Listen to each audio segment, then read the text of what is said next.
Hello, hi, YouTubians. I've neglected you a bit. I've been doing lots of TikToks, which is weird because I've got about 10% of the followers on TikTok that I do here. They're tiny little things, so they're easy to do. Um, Today I'm modeling one of my old t-shirts. This was a reader sent to me. It had some sort of book-related images on it, but it washed off. Um, but so I've got several of these with just big rectangles on them. But it's still a t-shirt. I don't feel I should throw it away. Anyway, today I was going to I saw all these people doing best book of the year so far and all this sort of recap as we've passed the midpoint. Um, and it's good to see the book that wouldn't burn on quite a few of them. I thought I would bring you up to date with my reading for the year, which is a shamefully small pile.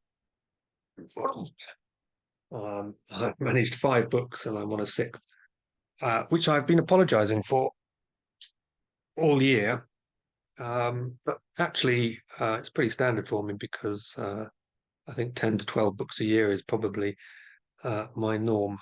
I'm a slow reader and I also have lots of other things to do. So I tend to read when I'm like on a train or going to a hospital appointment with Kellen or whatever. And it's fairly limited opportunities. But anyway, so I'm going to talk you through the books that I've read this year in order. They're all reviewed on Goodreads in much better. Um, Here I will just be rambling and waffling and saying things I regret. Um, so the first book of the year, and I think yes, the best one I've read so far was Christopher Buhlman's Black Tongue Thief. I suspect I don't know how to mirror these videos, so same with TikTok. the the titles are unreadable, but anyway, I've told you what it is. It's Christopher Buhlman, The Black Tongue Thief, and it's a great book. It's full of humor, but also pretty grim and dark. Um, Classic-ish fantasy, but it feels like it's got a fresh voice to it. He's an excellent writer, and it just brings things to life in a way that I haven't really seen before. Um, I think he's written some historical fiction, and there's sort of elements from that that just give this world and culture a little more texture than most writers do. And it's a good story. The character's very engaging. He's a thief, um, and the magic is sort of unusual, more of the soft magic system, but he makes it work. So, yes, this would be my top top tip. This one. Um, I followed that up with a book that took me forever to read. It's a long book, Discovery of Witches by Deborah Harkness, a very successful book. I think it was about 20 some years old. I've probably spawned a lot of these sort of witches and vampires TV shows, though I think maybe it in turn sort of rode on the back of Buffy. I don't know. When was it published?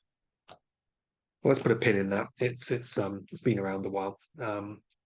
And yes, Harkness is a very good writer. And the reason I was slow with this, apart from its length, was it's just not my sort of book. I'm just not that excited by witches, vampires, werewolves, and um, it's a romance as well. So uh,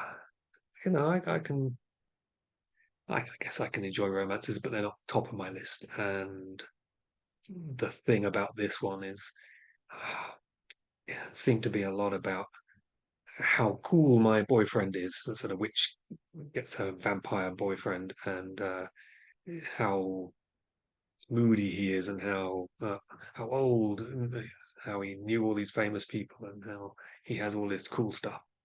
And like I'm doing it down because it's really well written, but that's what it boils down to, and it didn't really do it for me. The one slightly um, some books have a thing that they bring up too many times, and in this one it was the coldness of the vampire's hands. So we're forever being told his cold touch, his cold fingers, his cold hands, and it didn't feel very romantic to me. But anyway, it seemed to work for an awful lot of people. And if this is a sort of book you like, then this is I think, a very good example of it. Very well done. It's famous for a reason. Um, After that one, another book that I took forever on, and this is another big fat book. This is Sons of Darkness by Gaurav Mohanty. It's been described as Indian grimdark, and it was given to me by Mihir Wanchu at BristolCon last year, back in October. So this is a copy of it from the days when it was self-published, and it's either going to be very soon or just recently has been republished traditionally. So it's got a book deal. Gaurav Mohanty is a very good writer. So, like Bullman and Harkness, he's also great. And like Bullman, he injects a lot of humor into his story. So it's not a comedy, it's not a farce. Neither of them were, but he injects humor into it in a way that entertains and just makes everything go more smoothly. But it isn't a humorous book. It's fairly. I mean, people call it grimdark. It's got a lot of violence in it, a lot of death, um, but a lot of it's in the background, and the characters themselves feel particularly grimdark to me. I guess everyone's fairly self-interested, and so maybe it's grimdark. I don't know. Um, it's well written. It pulls heavily on Indian mythos, and because I don't know much about Indian mythology, I'm uh, not really able to say where he took off and added his own stuff and where he's drawing directly on it. But that adds a lot of interest because it's not a setting that we see a lot of in fantasy, so it's refreshing to see that. Um, the only thing that didn't work for me, and that it's more of a me thing, is that I don't really get on with books that have a large cast. I am a fan of A Song of Ice and Fire, so George Martin can manage to use a large cast in a way that engages me, and I really enjoyed that. And I enjoyed this book, but the large cast was a bit of a drawback for me. That it meant I couldn't really get emotionally engaged in the stories of any individual characters. And I like that. I like to be you know, emotionally involved in the character stories. Like to you know live and die with them. If they're in trouble, I like to, oh no, what's going to happen? I want to be at the in the theatre, booing and cheering at the stage, and this I was more sort of set back, just appreciating all the moving parts. And it is a complicated book with lots of politics and lots of things going on. But again, I think it's a great example of that kind of book. Um, and I think loads of people are going to enjoy this, and I think you should give it a go. Um, uh, yeah, I enjoyed the read. And then we are getting towards the end because it was a very short list. This is The Hexologist by Josiah Bancroft. Josiah is the author of the Books of Babel, so Settling Ascends, etc. Books which I have an enormous appreciation for. This is a very different sort of book, although it is this sort of steampunk set in a sort of Victorianish world. Um, the hex magic, the titular hex magic, is a very sort of complicated but not very powerful magic. So it's not something that solves problems by itself. It's just a sort of little add-on tool to add interest. This is essentially a whodunit. So you've got all of Josiah's excellent writing here, but in a very different format because the Books of Babel were. Let me just swig my coffee.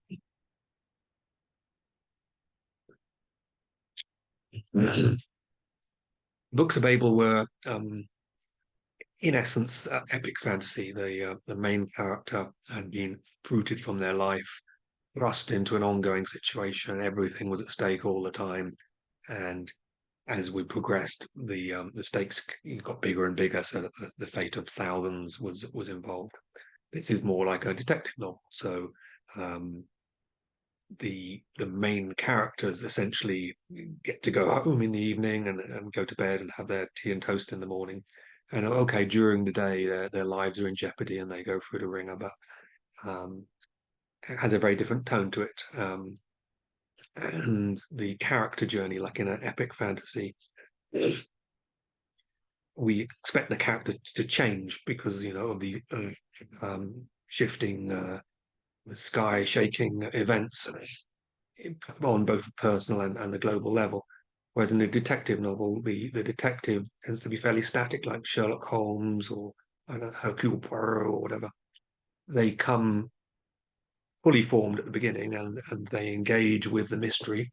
And then at the end, they're essentially the same character in the same situation. And the next mystery comes along, and then the next one, and you get a series of detective novels. And that's the flavor here, where um, so the focus is on this mystery, and I really wanted to know, what the mystery was, and I wanted a good resolution, and I was engaged. But it's in a different set of muscles, really, that are engaged from epic fantasy to a detective whodunit. So if you come to this expecting a detective whodunit, you get that, and it's a very good example, and it's a good read, great read. But if you come expecting more of Senna in the Sands, you're going to be disappointed because although the writing is here, it's being used for essentially a different genre. Although both of them were sort of steampunk, in quotes fantasy, they are very different books. So that's the Hexologists. And then the last book I read was Small Miracles by Olivia Atwater, which was the book that won the most recent SPFBO. So this book beat out 299 others and got a final score that equaled the highest score ever seen in the SPFBO, which I think it shares with three other champions, 8.65. It's a magical number. Anyway, this is a very cozy fantasy with a romance in it, and it is heavily influenced by Terry Pratchett and Neil Gaiman's Good Omens. So there's an angel and a devil, fallen angel, and they are vying over the fate of a single or of mortals who they're focusing on. And I think there's similar elements there to the and they meet up in coffee shops and similar places and they have a fairly um, good relationship. They're competitors, but they also are interested in each other and have a history. So it has a lot of that sort of stuff going on, but it is a lot lighter and even more focused on the just a small number of characters than I think Good Omens. And it's very well done. It has an interesting thing to it where there's sin counters on the various characters. So there's at the top of every chapter there will be the current sin rating for the two characters of interest. And it's humorous and cozy and heartwarming and I enjoyed it a lot. It's very well written. I can see why it won the contest. And again, if it's the sort of book that sounds like your sort of book, then definitely a great example of that. But even if it's not your sort of book, then it's the quality of it means it's worth an experiment to see whether maybe I really will enjoy this kind of book. I did. And those are the 5 books that I've read this year, and I'm currently reading. This book was sent to me over 2 years ago by A.E. Marling, Allen, I believe, called Morgan of Sea and Storm, a self-published book. And Alan was a supporter of mine online very early on, so he did a video about kind of crazy dance, just helping to publicize Prince of Thorns back in the day.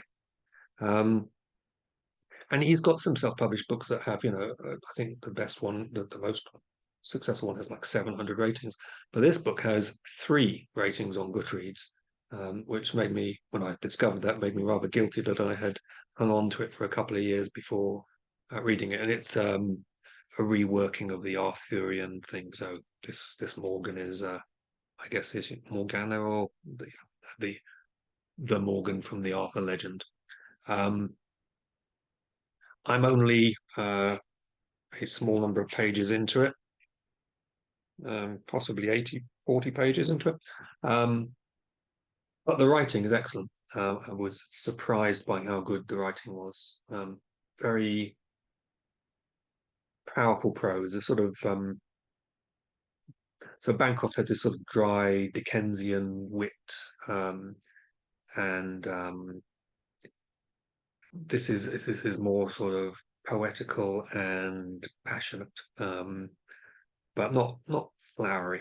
And this is closer to, I guess, the way I tend to write, and I really like it. So I'm surprised, and the imagination is there. So at the moment, I'm thinking this is going to be a great book, but possibly the story just doesn't quite hold together as you go through it, or there may be some pitfalls ahead. But at the moment, I have a very high opinion of it, and I will can definitely finish this and let you know what I thought. So that's basically all I had to say. It's a new month, so I'll mention that I've got a Patreon, because today I'll be, and tomorrow be doing critiques of top level patrons. They send me their chapters, and I go through and give my mark them up in Word, and give advice and my thoughts. I will say goodbye and catch you next time.